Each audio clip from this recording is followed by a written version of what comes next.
Quand on parle de production d'hydrogène, deux des matières premières les plus couramment utilisées sont le gaz naturel et le charbon. Ces deux combustibles fossiles sont riches en carbone et même s'ils alimentent les industries et les foyers depuis plus d'un siècle, ils jouent aujourd'hui un rôle clé dans le développement de l'énergie hydrogène. Comprendre leurs caractéristiques chimiques et physiques spécifiques est essentiel car cela influence directement l'efficacité avec laquelle on peut les transformer en hydrogène ou en carburant à base d'hydrogène. Commençons par le gaz naturel. Ce gaz est principalement composé de méthane, une molécule constituée d'un atome de carbone et de 4 atomes d'hydrogène. C'est cette structure qui en fait une source intéressante pour produire de l'hydrogène. Mais ce n'est pas seulement la quantité de méthane qui compte. Les ingénieurs et scientifiques examinent aussi la pureté du gaz et la présence éventuelle de composés indésirables comme le dioxyde de carbone ou le soufre. Plus le gaz est pur, plus le processus de transformation en hydrogène est simple et économique. Dans l'industrie, on utilise surtout la méthode de réformage du méthane à la vapeur, une technologie bien établie qui représentait près de 50% de la production mondiale d'hydrogène en 2024. Le charbon, lui, présente une autre complexité. Contrairement au gaz naturel, il existe sous différentes formes comme la lignite, le charbon bitumineux ou l'anthracite. Chaque type de charbon a des caractéristiques bien différentes, taux d'humidité, pouvoir calorifique, teneur en cendres et quantité de carbone.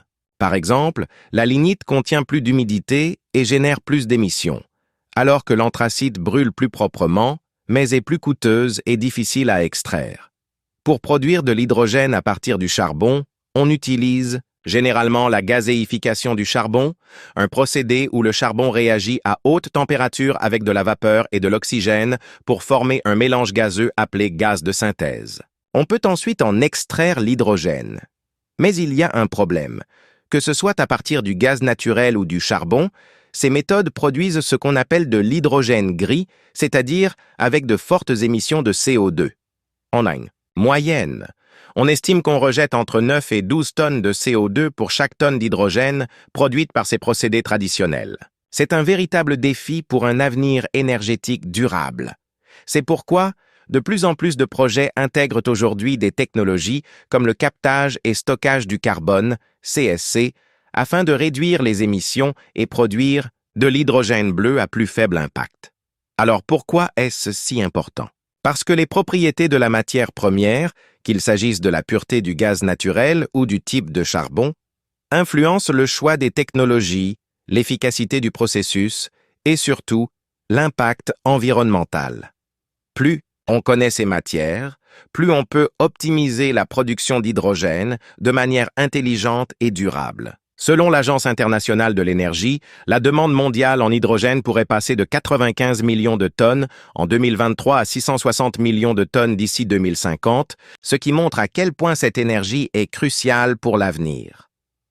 En fin de compte, que l'on utilise du gaz naturel riche en méthane ou du charbon à haute densité énergétique, la production d'hydrogène repose sur la chimie, la technologie et de plus en plus sur des choix responsables face au climat. Si nous parvenons à améliorer nos méthodes actuelles tout en développant des alternatives comme l'hydrogène vert, alors nous aurons une vraie chance de transformer notre système énergétique mondial vers un avenir plus propre.